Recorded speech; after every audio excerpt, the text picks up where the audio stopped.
इस गांव में सर जी। विधायक मत से आज तक एक भी काम नहीं हो पाया है। हमारी बातचीत भी नहीं हो पाएगी। इधर के लोग चाहेंगे तभी हम बात कर पाएंगे, हम चाहेंगे तो हमारे तरफ से बात नहीं हो पाएगी। नमस्कार, मैं अभयराज और आप देख रहे हैं आपकी सभा। झारखंड प्रदेश की जब आप बात करते हैं तो 24 साल का हमारा झारखंड हो गया है। कई विकास के काम झारखंड में हुए हैं। तकनीकी मामले में बात करें, औद्योगिक मामले में बात करें, हम लगातार आगे बढ़ रहे हैं। लेकिन आगे बढ़ने का हक सिर्फ और सिर्फ शहरों को नहीं है। आज हम जिस क्षेत्र में खड़े हैं उसका मैं हाल दिखाऊंगा। जब आप झारखंड के परिवेश में या परिप्रेक्ष्य में बात करेंगे तो झारखंड गाँवों का एक राज्य है, कृषि प्रधान राज्य है।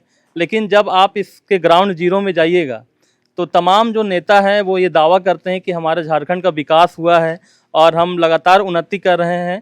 लेकिन जो उन्नति उन लोगों को नहीं हो रहा है जो इस समाज के आखिरी पायदान पे खड़े हैं। ये संविधान जिनके लिए बनाया गया था, जिनको यह जो हक मिलना चाहिए था, यहाँ की जो संपत्ति है हमारे झारखंड की, उसमें उसको हक नहीं मिल रहा है। यहाँ तमाम टैक्स के पैसे जमा हो रहे हैं सरकार के पास, लेकिन उसका प्रयोग नहीं कर पा रहे हैं। प्रयोग करना किसका काम है? प्रयोग करना उस क्षेत्र के विधायक का काम है। आप डायरेक्ट रूप से किसी भी मुख्यमंत्री को दोष नहीं दे सकते हैं। अगर आपके क्षेत्र में आपका विधायक नियुक्त है, अगर आपके क्षेत्र में आपने विधायक चुना है, तो आपके क्षेत्र का विकास करने का जिम्मेदारी आपके विधायक का होगा। तो इसी क्रम में आज हम खड़े हैं ग्राउंड जीरो पर। जिस क्षेत्र में हम खड़े हैं उस जगह का नाम है धावाताड़। जमुआ विधानसभा का यह क्षेत्र है और यहाँ की अगर विधायकी की बात करेंगे तो 2 टेन्योर पूरा हो गया है। विगत कुछ आने वाले दिनों में चुनाव होने वाला है। श्री केदार आजादी जो बीजेपी से आते हैं उन्होंने अपना 2 टेन्योर भी पूरा कर लिया है। हाँ, 3 टेन्योर, सॉरी, यहाँ के लोग बता रहे हैं 3 टेन्योर उनका पूरा हो गया है। तो मैं पूछूंगा यहाँ के लोगों से कि क्या विकास हुआ, क्या तमाम दावे जो वो करते हैं वो सच है या झूठ है। तो आइए जुड़िए हमारे साथ आज के इस सेशन में।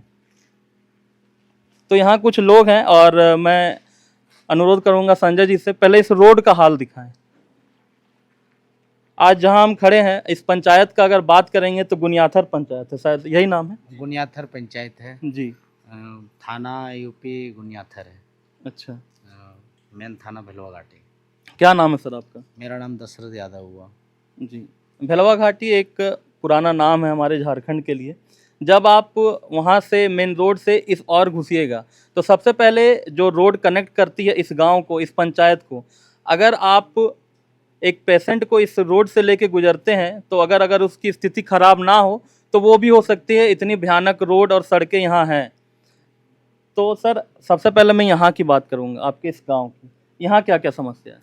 यहाँ की समस्या, सबसे पहला समस्या है रोड की, दूसरी समस्या है नेटवर्क की। जिस स्तर से हम लोगों के पास कहीं किसी तरह का कोई ना सूचना हो पाती है, ना हम लोग इंटरनेट का उपयोग कर पाते हैं। हम लोग पैसे यूँ मोबाइल में डालते हैं लेकिन हम लोग उसका फ़ायदा नहीं ले पाते हैं। हम लोगों को अपने गांव से 1 किलोमीटर, हाफ किलोमीटर दूर जा कर के ही हम लोगों का अपना नेटवर्क का काम कर पाते हैं। और रोड आवागमन इतनी ज़्यादा ख़राब है जिसके चलते से हम लोग हर परिस्थिति में बीमारी हो या अन्य आवागमन की सुविधा, बहुत तरह का परेशानी झेलना पड़ता है हम लोगों को। जी। अभी तो खैर यहाँ पर हेमंत सोरेन जी की सरकार है। जब आप बात करेंगे बीजेपी से या बात करेंगे आप यहाँ के विधायक जी से तो वो बोलेंगे कि यहाँ सरकार हमारे राज्य में नहीं है। लेकिन उस वक्त को भी मैं याद दिलाना चाहता हूँ जब इससे पहले 5 साल का जो उनका टेन्योर रहा है उस समय डबल इंजन की सरकार हुआ करती थी। झारखंड में रघुवर दास की सरकार थी और केंद्र में नरेंद्र मोदी की सरकार थी। उस समय तक विकास हुआ? उस समय तक जहाँ तक हम लोगों के पास जो बिजली नहीं थी वो बिजली आने का जो बात हुआ वो किया गया। फिर बाद में जिस तरह का, अच्छा, ये रोड का हाल हम लोग 1 से 3-4 बार करके हम लोग लिखित आवेदन दिए हुए हैं, लेकिन अभी तक उसका सिर्फ एस्टिमेट और ये करके भेजा गया है राज्य स्तरीय पर, लेकिन अभी स्वीकृत नहीं हो पाई अच्छा, है। यहाँ से जब हम गांव से निकलते हैं तो जो मेन रोड से ये सड़क जो जुड़ती है, वो सड़क का हाल इतना खराब है, आप लोगों ने इसका पहल किया है कि आप अपने विधायक जी से मिले हैं इस रोड को लेकर, अन्य यहाँ जो समस्या है उसको लेकर? वो विधायक से हम लोग मिले हैं, विधायक भी यहाँ पर आए हुए थे और विधायक एक आश्वासन भी दिए थे एक बार हम लोगों के पास में कि विधायक हम लोग लिख करके हम लोग आगे बढ़ा चुके हैं, ये कुछ ही दिनों में हो जाएगी, ऐसा करके हम लोगों को बोला गया था। जी, केवल बोला जा रहा है लेकिन हो नहीं पा रहा है। क्या नाम है सर आपका? मेरा अरुण प्रसाद यादव। जी विधायक के द्वारा केवल बोला जाता है लेकिन आज तक हो नहीं पा रहा है। जी इस गांव में सर जी। विधायक मत से आज तक एक भी काम नहीं हो पाया है। कोई विकास के काम कुछ नहीं कर किए हैं। अच्छा, कारण क्या लगता है आपको? अब वो अपने अपेक्षित समझते कि के कारण ही तो विधायक ही बता पाएंगे। अच्छा, जब आप इस क्षेत्र में घुसते हैं तो एक बड़ी समस्या और आती है, ये युवा है, हम इनसे बात करेंगे। क्या नाम है सर आपका? आलोक कुमार। जी आलोक जी, आप अभी क्या पढ़ाई कर रहे हैं, क्या काम कर रहे हैं? जी सर, मैं बीटेक कर रहा हूँ पंजाब में, संगरूर इलाके में मैं रह रहा हूँ। संत लोंगोवाल इंस्टीट्यूट ऑफ टेक्नोलॉजी मेरे कॉलेज का नाम है और मैं अभी बीटेक कर रहा हूँ, सेकेंड ईयर में हूँ। मैं जब कभी भी वहाँ से घर कॉल लगाता हूँ मम्मी पापा का हाल जानने के लिए, तो आप बिलीव नहीं करेंगे, उधर से एक भी कॉल कभी भी नहीं लगेगी जब तक मेरे मम्मी या पापा छत पे चढ़ के कॉल ना लगाएं, तब तक मेरे पास कॉल नहीं आएगी और हमारी बातचीत भी नहीं हो पाएगी।